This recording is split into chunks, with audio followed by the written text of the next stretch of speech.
Pendant des années, Troy Landry, la star légendaire de Swamp People, a captivé le public par sa poursuite intrépide d'alligators mortels et sa personnalité plus grande que nature. Pour beaucoup, il était le roi des marais, héroïque. Mais derrière le sourire charmeur et l'accent cajun tonitruant, il y avait des murmures, des avertissements selon lesquels Troy Landry n'était pas exactement l'homme qu'il paraissait être à la télévision. Certains ont parlé de jalousie. D'autres l'ont qualifié d'absurdité.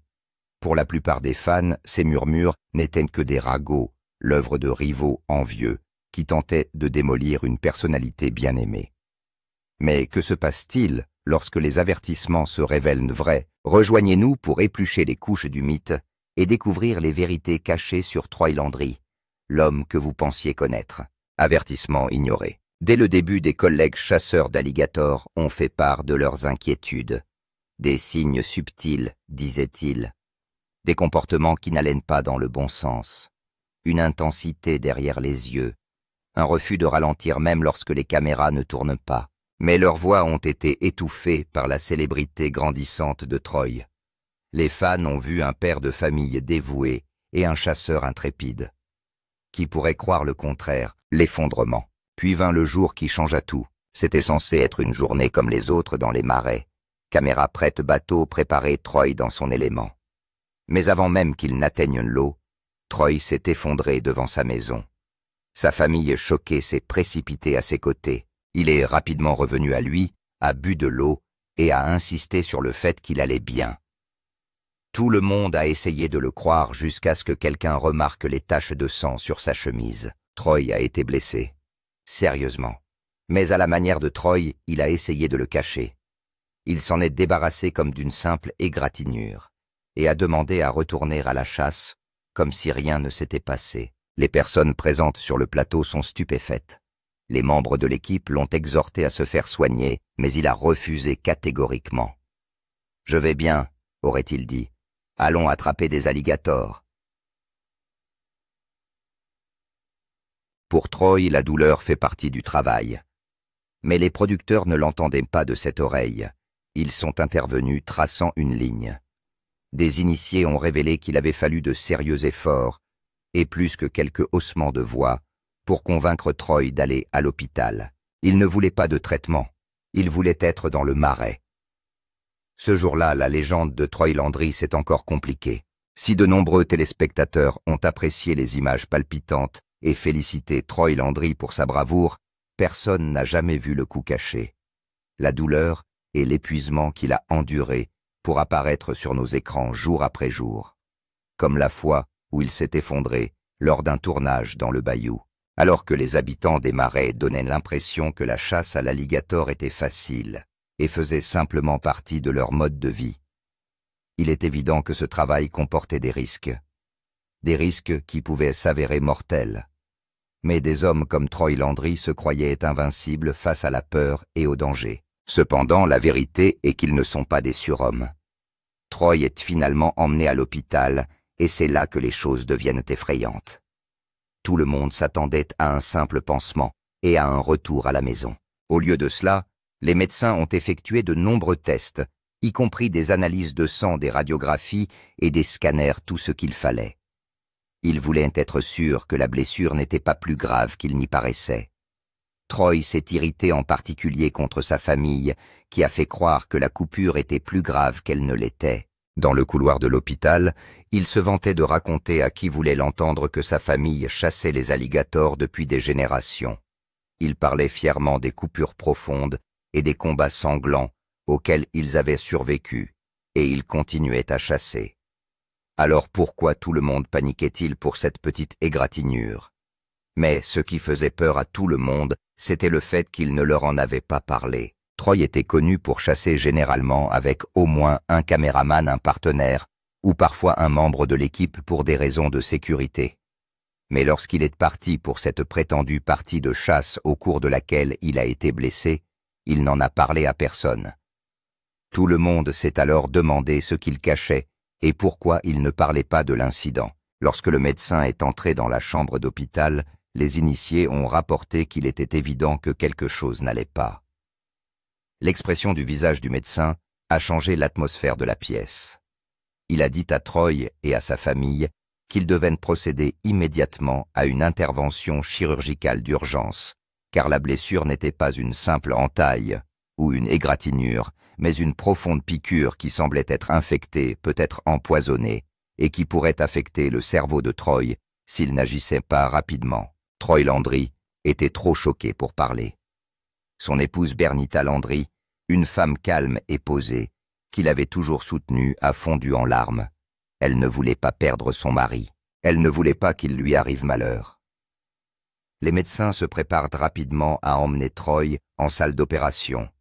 C'est une voie dangereuse que Troy Landry a choisie pour sa carrière. Bien qu'il soit connu comme le roi des marais, même les rois vieillissent. Même les rois peuvent s'affaiblir. La nouvelle de l'état de santé de Troy Landry s'est rapidement répandue dans les médias. Les journalistes ont contacté les habitants de Pierrepont en Louisiane pour leur demander s'ils avaient des nouvelles de l'état de santé de Troy, sa famille refusant de s'exprimer sur les détails. Les habitants de la petite ville marécageuse n'ont pas dit grand-chose non plus, mais ils lui ont adressé des prières et lui ont souhaité un prompt rétablissement. Après tout, il était l'un des hommes les plus respectés de leur communauté. Cependant, un pêcheur local qui n'a pas souhaité que son nom soit cité a déclaré que Troy Landry n'était plus l'homme que le public avait vu à la télévision. Il a toujours l'air fort féroce, audacieux et plein d'énergie, a déclaré l'homme. Mais honnêtement, Troy Landry ralentit. L'âge le rattrape. Malgré tous les avertissements et les conseils qu'il a reçus par le passé, Troy Landry a refusé d'arrêter de chasser l'alligator. L'opération de Troy Landry aurait duré plus de 5 heures. Lorsqu'il est sorti de l'hôpital, il avait un léger sourire sur le visage. Cela allait-il être la fin de l'héritage de Troy Landry dans les marais? Cela allait-il enfin suffire pour qu'il renonce à la vie dangereuse qu'il menait depuis des années? Restez à l'écoute pour découvrir ce qui s'est passé ensuite. Les ennuis de santé de Troy Landry. Bien que Troy Landry n'en soit pas à son premier problème de santé, ce qui est inquiétant, c'est qu'il venait de faire face à un problème de santé. Il n'y a pas si longtemps, un problème qui l'a forcé à s'éloigner de la chasse à l'alligator pendant un certain temps. Quelques années avant son récent effondrement, Troy Landry avait choqué ses fans en révélant qu'on lui avait diagnostiqué un cancer de la prostate. Au départ, personne n'était au courant à l'exception de sa famille. Nombreux sont ceux qui ont été stupéfaits de l'apprendre. Cependant, il a expliqué à ses fans qu'il avait été opéré après la détection du cancer et qu'il n'avait plus de prostate. Troy a ensuite remercié l'ensemble de l'équipe médicale pour l'excellence des soins prodigués et a ajouté qu'il avait simplement besoin de se reposer et de récupérer avant l'arrivée de la saison des alligators. Même depuis son lit d'hôpital, Troy pensait déjà à retourner dans les marais pour faire ce qu'il aimait le plus, chasser les alligators. Les fans de la star de Swamp People se sont précipités sur sa page, inondant la section des commentaires de messages d'amour, de soutien et de prières pour un prompt rétablissement. Troy est ensuite rentré chez lui et son fils Jacob Landry a donné des nouvelles rassurantes au public, confirmant que l'état de santé de son père s'améliorait. Cela a donné aux fans l'espoir que Troy serait bientôt de retour sur leurs écrans pour la prochaine saison des Gators. Mais un événement inattendu s'est à nouveau produit. Alors qu'il se remettait d'un cancer de la prostate, Troy Landry a été victime d'un accident effrayant. Jacob Landry a annoncé sur les réseaux sociaux que son père avait été victime d'un accident. Cette nouvelle a semé la panique parmi les fans qui ont craint le pire. Malheureusement, peu de détails ont été communiqués sur l'incident. La famille Landry a semblé vouloir garder l'affaire secrète, ne la reconnaissant qu'à travers le vague message de Jacob qui suggérait que l'incident aurait pu être grave, voire mortel. Cependant, lorsque la saison suivante de Swamp People a été diffusée, les fans ont été ravis de voir que Troy Landry était non seulement vivant, mais aussi prêt à replonger dans les marais, à chasser les alligators géants et à réjouir les téléspectateurs une fois de plus. Cependant, la célébration n'a pas duré longtemps, car la tragédie était loin d'être terminée pour la famille Landry. Troy s'est rapidement retrouvé au centre d'un nouvel incident qui a suscité la controverse, attiré les critiques et replacé sa droite sous les feux de la rampe pour les mauvaises raisons. Si vous vous demandez ce qui a bien pu se passer, restez dans les parages pour le découvrir. le roi des marais arrêté pour piqûre d'alligator Troy Landry, le roi des marais aurait été arrêté. Cette nouvelle choquante a pris les fans et les habitants de la région complètement au dépourvu. Beaucoup se sont demandé pourquoi il avait été arrêté. Avait-il volé un alligator? S'était-il battu en public? La rumeur s'est répandue rapidement, et les questions n'ont pas cessé d'affluer. Il était difficile de croire que Troy Landry puisse passer de la célébrité nationale en tant que chasseur d'alligators bien-aimé à de graves ennuis judiciaires. L'arrestation du chasseur d'alligators Troy Landry est liée à une opération d'infiltration portant sur des violations de la législation relative à la chasse à l'alligator. Troy a été inculpé de 2 chefs d'accusation pour avoir omis de marquer un alligator le 19 septembre après avoir été pris dans une opération d'infiltration mise en place par le département de la faune et de la pêche de Louisiane, LDBVF. Le jour de l'arrestation de Troy, le service a reçu une information anonyme concernant des lignes d'alligators non autorisées marquées de drapeaux blancs sur le lac Pallard, situé dans la paroisse de St. Mary. L'agence a immédiatement dépêché 2 officiers, le sergent Jake Darden et sergent Harry Gaines. Les agents sont arrivés sur place à Sixth Trent, Massey, et ont inspecté tranquillement la zone. Comme l'avait signalé Laplan, ils ont trouvé plusieurs lignes illégales et un alligator vivant de 7 à 8 pieds accroché à l'une d'entre elles. Les agents n'ont rien touché, mais sont restés dans la zone cachée et observateurs. Vers 13h43, les agents sont restés dans la zone cachée et en observation. Monsieur un bateau s'est approché des lignes illégales. Les officiers, eux, ne bougent pas. Ils se sont contentés de regarder ce qui allait se passer. À leur grande surprise, ce n'était autre que Troy Landry, la star des marais préférée des Américains, qui se trouvait sur le bateau accompagné d'une femme de 28 ans, dont le nom n'a pas été révélé, et d'un caméraman que les agents ne semblaient pas connaître. Les officiers ont regardé en silence la femme lever la ligne de l'alligator et dire à Landry que l'alligator était bon et qu'il devait prendre une lance. Mais Troy Landry n'a pas suivi la procédure standard. Au lieu de tuer l'alligator avec un bâton ou de le marquer correctement, il a aidé la femme à tirer l'énorme alligator dans le bateau, puis l'a expédié. Il s'agissait d'une violation flagrante de la loi sur la chasse à l'alligator. Voyant tout se dérouler, les officiers sortent de leur cachette et s'approchent du bateau. Ils saluent Landry et ses compagnons et s'enquièrent de leurs activités. Troy Landry leur a dit qu'ils ne faisaient que repérer la zone et qu'ils avaient l'autorisation de chasser sur cette propriété.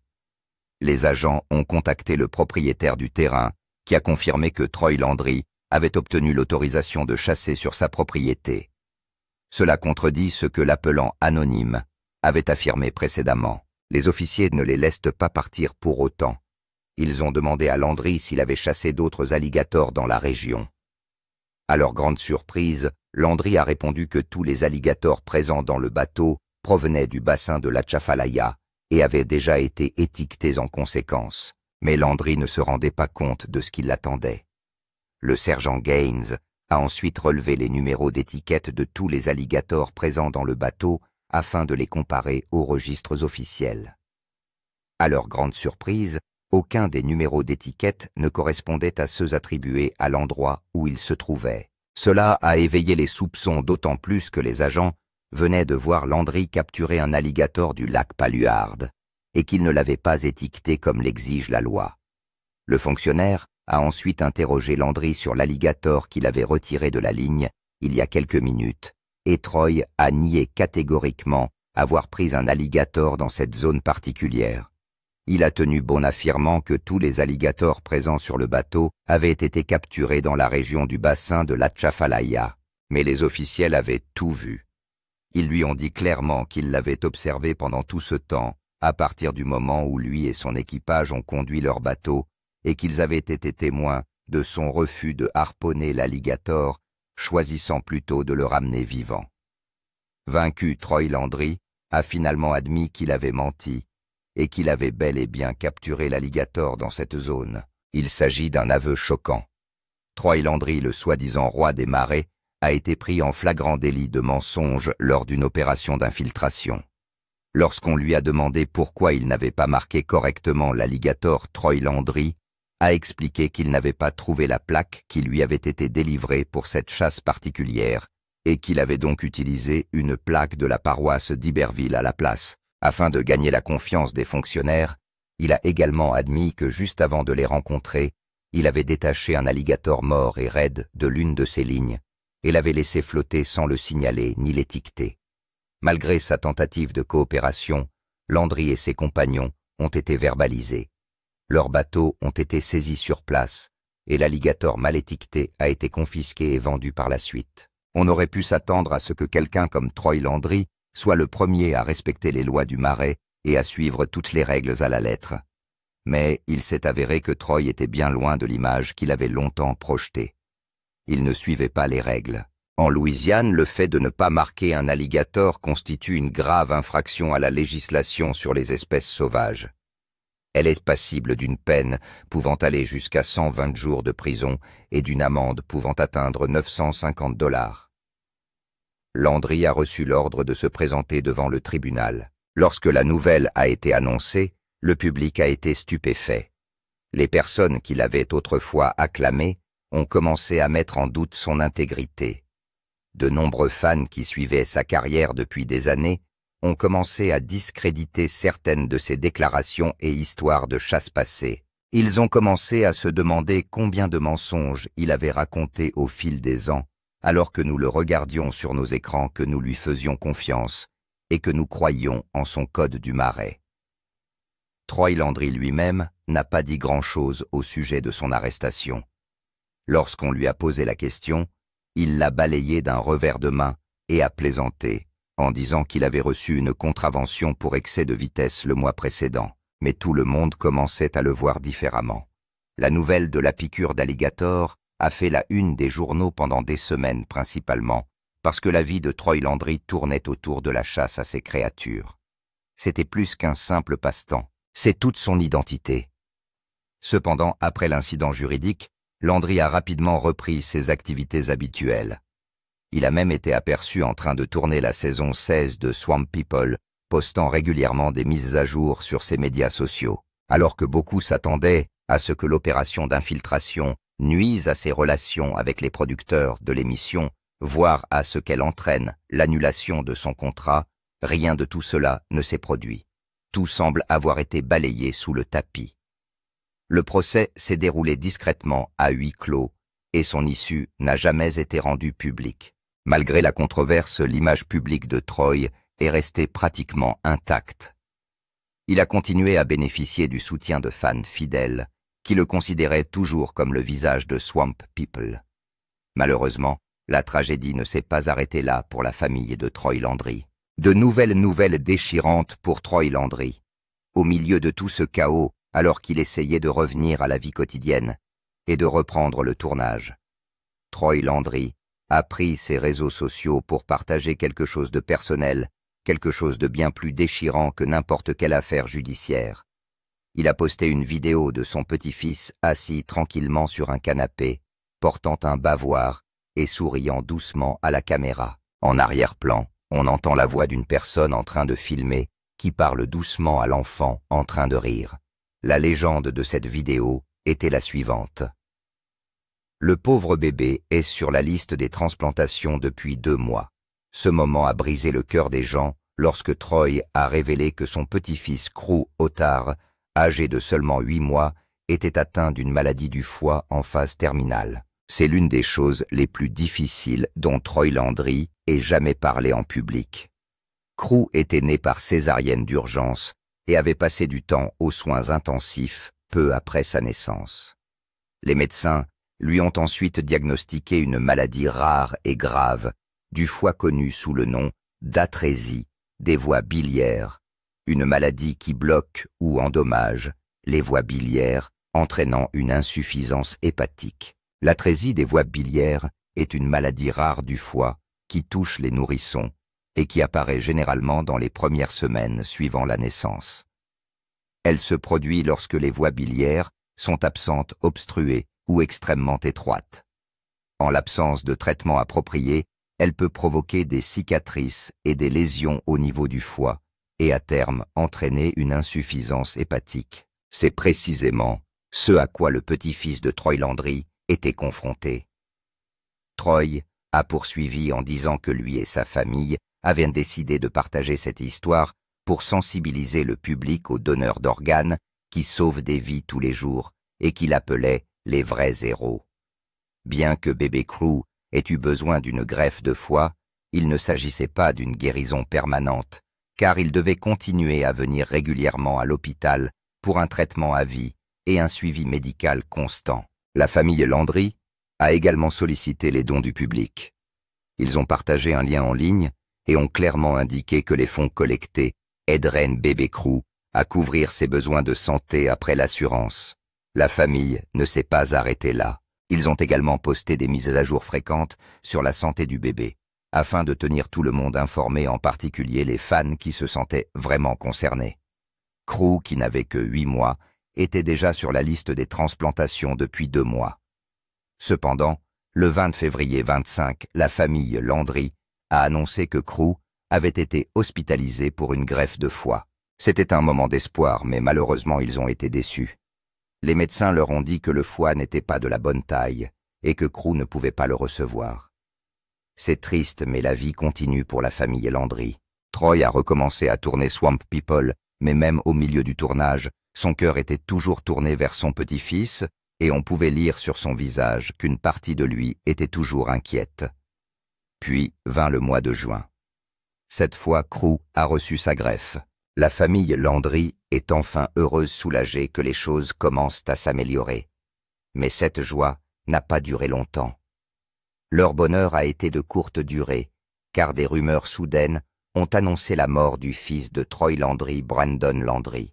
Ce fut un choc total pour les fans, en particulier pour ceux qui avaient suivi le combat de Crew. Brandon Landry, dont le fils venait de recevoir une greffe de foie, était mort. Brandon menait une vie tranquille et avait quitté Swamp People pour se concentrer sur d'autres choses, loin des projecteurs. Mais aujourd'hui, il serait mort. Mais que s'est-il passé? Continuez à regarder pour le savoir. Brandon Landry était l'un des acteurs de l'émission Swamp People. Cependant, il n'est pas resté longtemps dans l'émission avant de choisir de la quitter. Mais même après avoir pris du recul, son nom a recommencé à faire parler de lui lorsque sa mort a été annoncée à la une des journaux. Les médias se sont même emparés de l'histoire. Partout, il était écrit d'un caractère gras que Brandon Landry de Louisiane était mort. Cela m'a brisé le cœur. Brandon n'était pas seulement un ancien membre de l'équipe, il faisait partie de la dynamique familiale centrale de la série.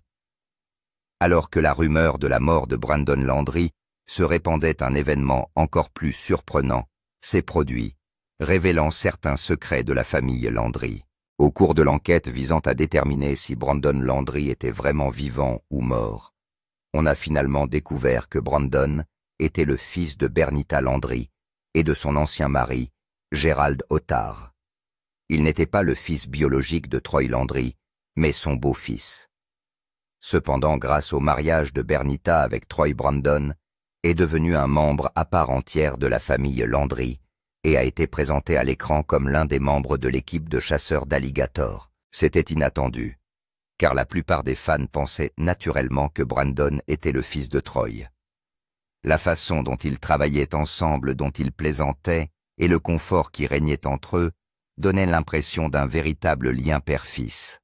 Pourtant, les rumeurs sur la mort de Brandon n'ont pas cessé. Des vidéos de Brandon Landry et de Swamp People ont été mises en ligne avec des émojis de pleurs et de tristesse. Qui pourrait oublier Brandon Landry, qui a aidé sans crainte à capturer certains des plus gros alligators dans les premiers épisodes? Il était une présence calme, une main forte et un membre fiable de l'équipe. Mais la question restait en suspens. Le public aurait commencé à envoyer des messages de condoléances à la famille Landry, alors que les rumeurs concernant leur fils continuaient à se répandre rapidement. Cependant, il a été révélé plus tard que Brandon Landry de Swamp People était bien vivant et en bonne santé. Il vivait paisiblement à Berwick en Louisiane avec sa femme et ses enfants. Cependant, un autre individu nommé Brandon Landry était décédé, et il était également originaire de Louisiane. La confusion autour de la mort de Brandon Landry du groupe Swamp People est due à une simple mais malheureuse erreur d'identité. Le défunt Brandon Landry, originaire de Louisiane, n'avait que 24 ans au moment de sa mort. Il était diplômé du lycée Live Oak et n'avait aucun lien avec la série Swamp People ou la chaîne History Channel. Brandon Landry. Le personnage de Swamp People avait 48 ans au moment où la rumeur a éclaté, et contrairement à ce qui circulait en ligne, il était toujours bien vivant.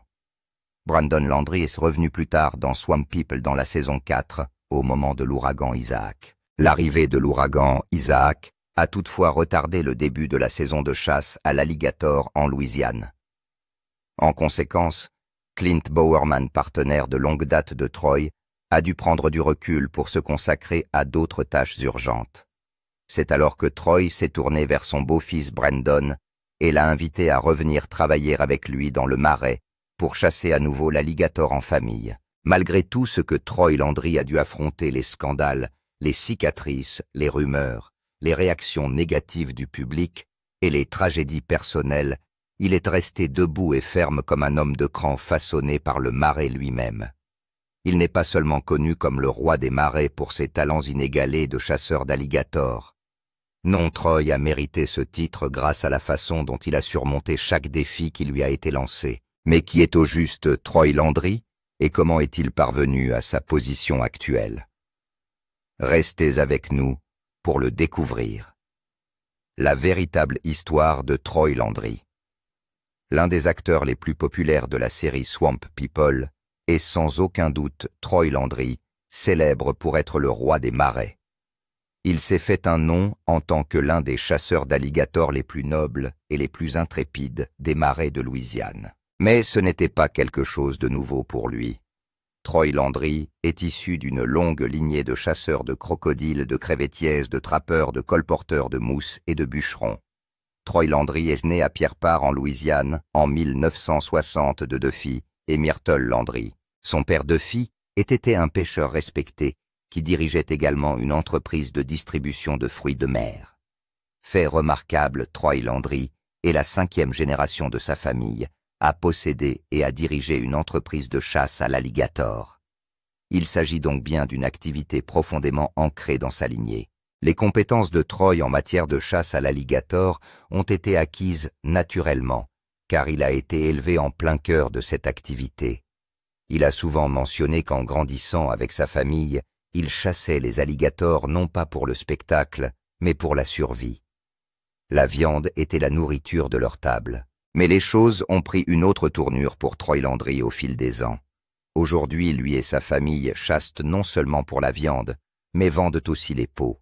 Et ils ont réussi à créer une émission entière autour de leur vie dans les marais. C'est devenu à la fois une activité et un héritage. Bien que Troy Landry soit surtout connu pour la chasse à l'alligator, cette activité n'occupe que 2 mois de l'année. En effet, la saison de chasse à l'alligator dans le marais du bassin de la rivière Atchafalaya ne dure que quelques jours par an. Cependant, Troy participe aux saisons de la zone Est et de la zone Ouest, ce qui représente environ 60 jours de chasse par an. Mais il ne le fait pas seul. Troy Landry le fait avec toute sa famille, y compris sa femme Bernita Landry et ses fils Jacob et Chase Landry. Son beau-fils Brandon O'Dard se joint parfois à eux. La grande connaissance qu'a Landry des marais de Louisiane et son incroyable talent de chasseur d'alligators lui ont valu le surnom de King of the Swamp, roi des marais. Cependant, une fois la saison de la chasse à l'alligator terminée, Troy consacre son temps à ses autres activités. Mais la chasse à l'alligator reste la plus rentable de toutes. Troy Landry est l'un des favoris des fans, et sa phrase d'accroche « Chewtom » est devenue extrêmement populaire, figurant sur divers types de produits, dérivés et de souvenirs de Swamp People. Troy a également admis dans une interview que l'émission Swamp People avait profondément changé sa vie. Il a déclaré qu'il y avait des milliers d'autres chasseurs d'alligators dans le monde, mais qu'il avait eu la chance d'être choisi pour participer à l'émission. La célébrité et la reconnaissance qu'il a reçue ont été à la fois écrasantes et encourageantes. car elles ont attiré l'attention sur les chasseurs d'alligators et ont contribué à augmenter la vente de viande d'alligator. Selon Troy Landry, depuis que l'émission Swamp People a commencé à être diffusée, la demande de viande d'alligator a augmenté même si la demande de peau n'a pas beaucoup augmenté. Il est néanmoins reconnaissant de l'intérêt qu'elle a suscité. Troy Landry s'est également inquiété de la façon dont l'émission pourrait présenter l'abattage des alligators.